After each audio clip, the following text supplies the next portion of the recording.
आज कोटमी बाजार है। हाँ माहौल जाना रही नोनी कोटमी बाजार। तब का होगे? अरे साला साइकिल हा मोर पंचर हो गई। ऐसे एकरे लेते हाँ मार स्नो टप्पल भकर भकर लगाए है साथी मुंह में। तो तोला का करे पर है? अरे बने दिखत तबे तो कहत हूँ कहाया जा बिनोनी बाई मंगल बाजार कोटमी की।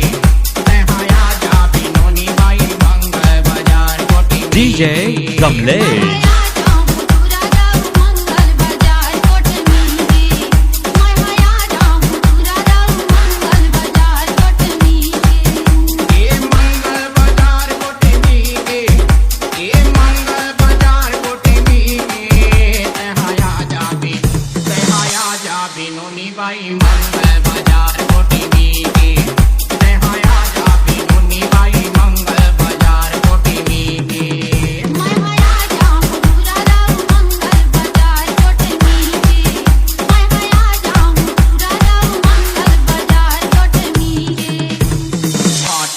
वही भाव ढोड़का की वही भाव। भाटा की वही भाव ढोड़का की वही भाव। भाटा की वही भाव ढोड़का की वही भाव। भाटा की वही भाव ढोड़का की वही भाव। आओ बढ़े लौकी के कहाया DJ कमलेश। कहाया जा बिनोनी बाई मंगल बाजार कोटमी की।